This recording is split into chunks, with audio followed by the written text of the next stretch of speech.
wa ghasia zilizotokea katika kipindi kile, kwamba wapate huduma za afya za utibabu bure, na wale ambao labda watahitaji viungo bandia basi wapate viungo vile bure. Lakini pia ilipendekezwa kwamba serikali itenge siku ya kuomboleza. Unapopata msiba kama huu, kawaida mnataka muomboleze, muweze kukubali ile msiba, sio kuufunga, kukubali, kwa sababu ukishapotelewa hakuna kufunga, utakuwa unakumbuka kila siku, lakini tuweze kukubali msiba uliotupata. Hilo ni moja wapo pendekezo letu ambalo tunadhani litasaidia katika kuponya jamii. Lakini pia kulikuwa na pendekezo la kuzisaidia jamii au zile sehemu ambazo zimeathirika kisaikolojia na kijamii, kwa sababu ile ilikuwa ni shtuko, trauma.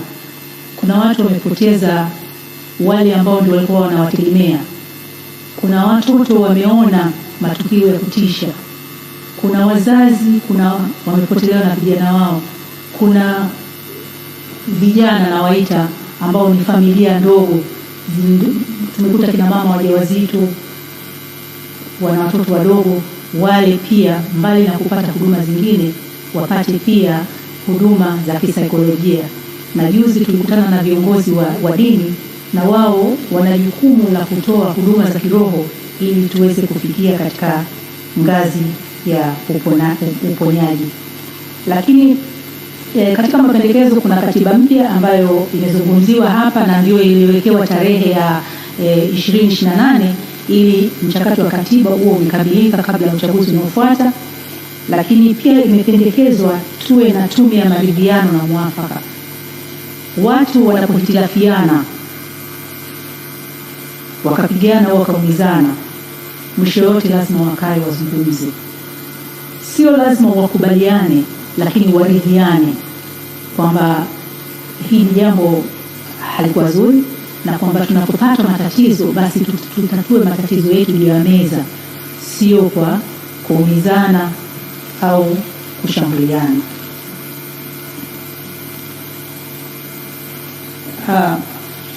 Katika mapendekezo ya muda mfupi kuna marekebisho ya kisheria. Tume ya uchaguzi itimize au itekeleze sheria ambayo tayari iliwekwa ili iweze kupata kukubalika na pande zote za kisiasa. Pia kama tulivyoelezwa, polisi ina jukumu kubwa la kulinda usalama wa raia na mali zao. Kwa hiyo lazima jeshi hili lijiweke katika hali ambayo raia iwe inawategemea, iwe inawakimbilia, wasiwe katika kusigana, bali wawe katika kusaidiana, kwanza katika kupata habari, lakini pia katika kulinda mali na usalama wao. Lakini kuna mapendekezo ya muda wa kati. Kati ya mapendekezo ya muda wa kati, kama alivyosema mwenyekiti, utaratibu wa uwajibikaji. Muda wa kati kwa maana uwajibikaji lazima unapitia katika zile ngazi zinazostahili, ili wale ambao wanawajibika basi wawajibishwe katika zile ngazi tatu ambazo mwenyekiti amezitaja. Lakini pia tumependekeza utekelezaji wa vikosi kazi, taarifa za vikosi kazi na tume zingine. Kwa mfano naifahamu jinai pia katika kuleta uelewano. Tuna tume imewasilisha taarifa yake karibuni, tume ya kodi, ili kufanya iwe rahisi raia wa Tanzania kufanya biashara ili kuweza kuongeza kipato, lakini pia kuwezesha vijana na wao kushiriki katika biashara au kushiriki katika michakato mbalimbali, kwa sababu sheria au taratibu za ulipaji kodi za usimamizi wa biashara uwe katika hali ambayo itakuwa rahisi kwa wale ambao wako katika ngazi ya kuanzia kufanya biashara zao. Lakini pia tume imependekeza kuimarisha mifumo ya ajira na uteuzi wa viongozi, iwe merit based, kwamba ajira iwe ni kitu ambacho mtu anakipata kwa sifa alizokuwa nazo, na iwe rahisi, kwa sababu tumeona katika ushahidi tuliopokea, vijana wengi waliokuja wamelalamika kwamba michakato ya ajira haiwapi fursa au hawaoni kama ina haki na usawa ili vijana wote wa maeneo yote waweze kupata, mpaka watu wamefikiria kwamba labda zinapotoka ajira zitolewe kwa quota ya sehemu mbalimbali. Kuhusu swala la vijana vile vile ilitolewa fursa za vijana kupata mikopo. Serikali imeweka au inatangaza taratibu mbalimbali za kupata mikopo, lakini imekuwa vigumu vijana kupata mikopo. Kwa hiyo katika kipindi cha muda mrefu au katika kipindi cha muda wa kati, basi taratibu hizo zifuatwe ili vijana ambao ni sehemu kubwa ya jamii yetu, lakini pia unaona ndio waathirika wakubwa katika ile kadhia. Kwa hiyo na wao wawekewe mazingira ambayo wataweza kustawi na kufanya shughuli zao kwa urahisi zaidi kuliko ilivyo hivi sasa. Katika mapendekezo ya muda mrefu tumependekeza kuwepo kwa kurudiwa kwa utaratibu wa vijana kwenda JKT. Kwanza watapata elimu ya uraia, lakini pia watapata kujifunza elimu ya kujitegemea na nidhamu ya mahusiano. Katika mapendekezo yetu pia katika kuliweka sawa jeshi la polisi na pia jeshi la wananchi, turudie ule utaratibu ambao askari na maofisa watakaa kwenye makambi ili waweze kwanza kuwe na uharaka wa kujibu matatizo mbalimbali, rapid response iwezekane, kwa sababu watakuwa mahali pamoja, lakini pia kulinda nidhamu na aina ya kazi ambayo jeshi la polisi inaifanya, pamoja na kutaka kuhusiana vizuri na wananchi, lakini pia warudishe ule utaratibu na nidhamu ya kuwa pamoja. Mwenyekiti, naomba nishie hapo katika mapendekezo nadhani ya niongezee moja, hapo nitamwomba Jaji Mkuu mstaafu amalizie la mwisho. Hili swala kuhusu tume imejikita sana kwenye utaalamu kuliko raia. Kwa kweli kwenye tume kuna maeneo yalihitaji utaalamu, na hiyo ni kawaida. Kuna maeneo ambayo yamehitaji utaalamu, na jambo kawaida tume kutapata maoni ya kitaalamu, lakini kama ilivyo ndani ya mahakama, maoni ya kitaalamu hayatubani, sio lazima tukubaliane nayo. Wanatoa maoni kulingana na utaalamu wake. Sasa kuna maeneo mengine hakutumia mtaalamu mmoja, tumewetia wataalamu watatu. Kwa mfano wajumbe wa tume, utaalamu hatuna sisi wa milipuko ballistic,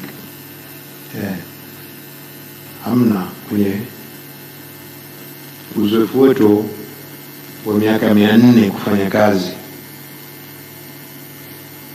Utaalamu wa uchambuzi wa mbali satellites sisi hatuna, hata nyinyi hamna hapo mtu yote. Tanzania tumepata wapi utaalamu huu? Chuo Kikuu cha Ardhi wana mabingwa kwenye utaalamu wa uchambuzi wa mbali wa satellites, tumewatumia. Kuna uchambuzi wa patholojia, na tumekwenda sio patholojia, anatomical patholojia, lakini watu wachache. Hawa wataalamu hawazidi 10. Kwa kiasi kubwa ushahidi wetu unatokana na raia wa kawaida, kwa sababu unaweza kusimama mtaani ukamuuliza mtu yote chanzo cha kilichotokea hotuba tarehe 29 Oktoba ni nini, mtu yote atakwambia, na sisi wote tuna maoni hapa. Chanzo ni nini kilikuwa kichocheo, ni maoni. Kwa ndio maana sisi kwenye mikoa yote, kuna moja tulikuwa tumefanya mikutano ya hadhara, acha makundi maalum, tumefika watu zaidi ya 3000, mikutano ya hadhara kila tulipokwenda kwenye ziara zetu, ya nje, wananchi wanapita, wanakuja, nauliza, kila mtu anachangia. Kwa hiyo kiasi kikubwa ni hao. Kwa mfano, ukitoa watu wachache wataalamu waliojaza madodoso yetu na bila kutaja majina, zaidi ya 3,500 hatuwajui, lakini kutoka kwa wananchi wamejaza tu, kwa sababu iko mtandaoni. Madodoso yana maswali siku 13, 14.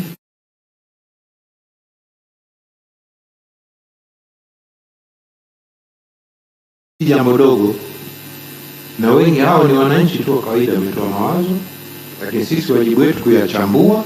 Kwa mfano, vyanzo wametuambia vyanzo 31 tumevichambua, tukasema sisi ni vyanzo kwa namna sisi tulivyobaini, tulivyotafsiri chanzo manake nini, kichocheo nini. Tukasema vyanzo 5, lakini hivyo vyanzo vina vyanzo vidogo. Moja ikawa ndio hiyo ndio sema habari ya watu kupotea, vyanzo vidogo. Vichocheo wamesema vichocheo zaidi ya 80. Sisi tumebaini katika hivyo vichocheo, kutokana na ushahidi, ndio sisi kitu kinatupa nguvu, ushahidi. Kila mtu atakuwa na maoni yake, lakini sisi tuko mbele zaidi kwa sababu tuna ushahidi, ushahidi wa watu wengi. Sasa vichocheo hivi tumebainisha vichocheo 8 vikubwa, ambavyo vime, kama nilivyosema, ndio ilikuwa kibiriti cha kuwasha kilichotokea tarehe hiyo 29. Nimpe kumstaafu, na kuna swali moja hili kwenye raundi hii. Asante. Nakushukuru sana Mheshimiwa Mwenyekiti. Kuna swali ameuliza ndugu Saleh nadhani kwamba mtaani kuna kukosolewa, tatizo liko gani? Tatizo ni nini?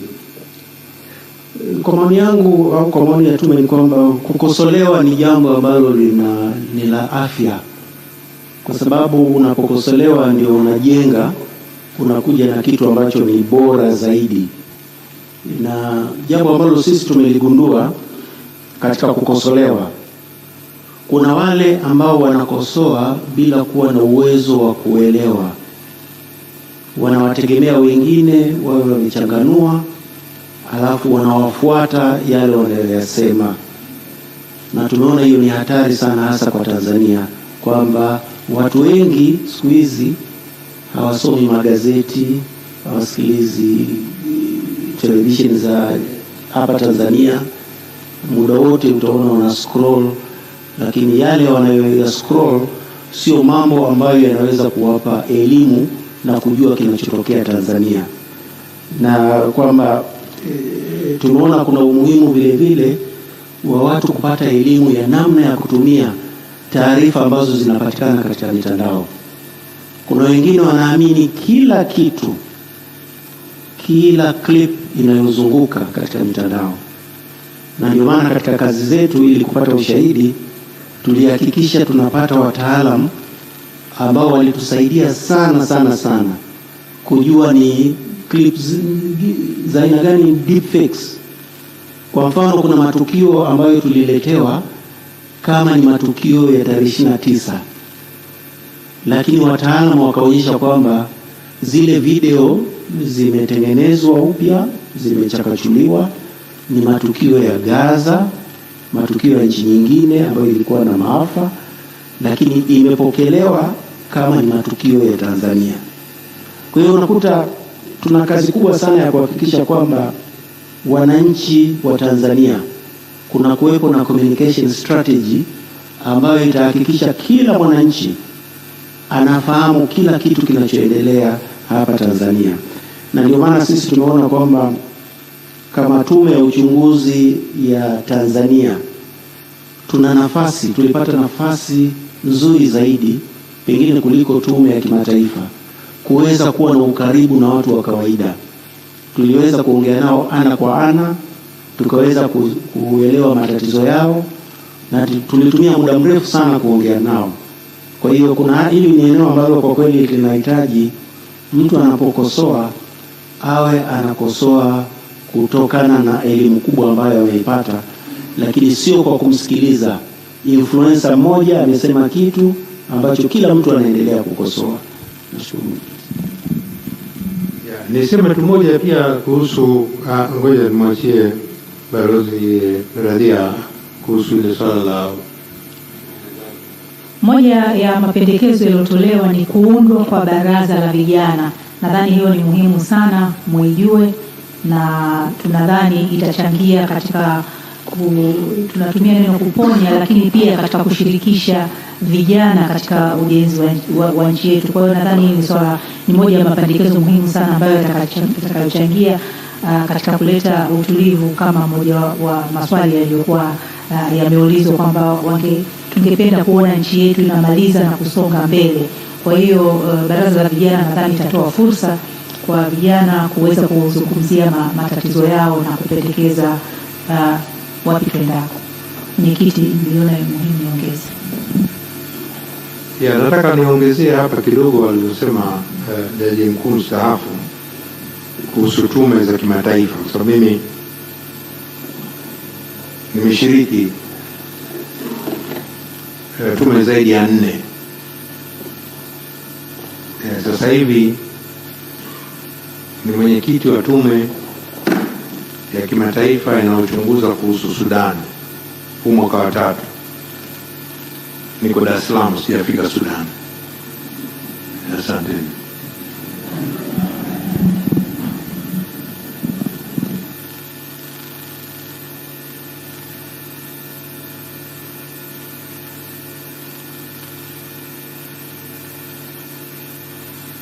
Mheshimiwa Mohamed Othman Chande, waheshimiwa wajumbe wa tume ya uchunguzi wa matukio ya siku ya uchaguzi na baada ya siku hiyo,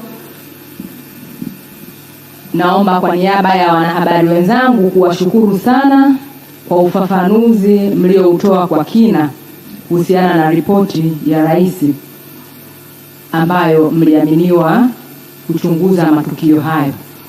Wanahabari wenzangu, nanyi nawashukuru sana. Tufahamu tu kwamba tuna jukumu kubwa la kutoa elimu na kuwaelimisha na kuwafafanulia Watanzania haya yote yaliyoelezwa hapa leo pamoja na ripoti ya tume, kwa lengo la kuimarisha umoja wetu, kuleta maridhiano, kuimarisha amani yetu, kwani sisi ndio kisemeo cha serikali. Mheshimiwa Jaji Chande na timu yake hapa hawawezi kuwafikia Watanzania wote kwa wakati mmoja, lakini kupitia vyombo vyenu tutawafikia Watanzania wote, na nawaomba sana ripoti ya tume itusaidie kuturudisha Tanzania tunayoitaka na tuliyoizoea. Kwa niaba ya Katibu Mkuu wa Wizara ya Habari, Utamaduni, Sanaa na Michezo, Mheshimiwa Gerson Msigwa, ambaye pia ndio msemaji wetu mkuu wa serikali, ninawashukuru sana wanahabari kwa kuwa mmekuwa mstari wa mbele kutoa taarifa za kweli kwa Watanzania. Kwa hiyo tunawaomba msituchoke, tuendelee kuijenga nchi yetu, kwani hakuna mahala pengine pa kwenda, na nyinyi ndio ambao mtaifanya hii ripoti ya tume kueleweka au kutoeleweka, kwa sababu vyombo vyenu vina nguvu sana. Kwa hiyo kwa heshima na taadhima, tunatambua uwezo wenu, tunatambua kazi yenu, na ndio maana Mheshimiwa Jaji Chande tulipomuomba kwamba kutana na wanahabari, nyinyi ndio mmekuwa kundi la kwanza au la pili kukutana nanyi. Sasa heshima hiyo tusiipoteze, na naomba sana tuzingatie, tukatoe taarifa sahihi bila upotoshaji, na tukasahihishe yale ambayo yana fake news, upotoshaji, twendeni tukausahihishe. Mheshimiwa Mwenyekiti na wajumbe wako, nawashukuru sana, na mpaka hapo ndio tumefikia mwisho wa mkutano wetu kwa leo. Tunawaomba tu vyombo vya habari vitakapowahitaji kutoa elimu basi mtukubalie. Asanteni sana.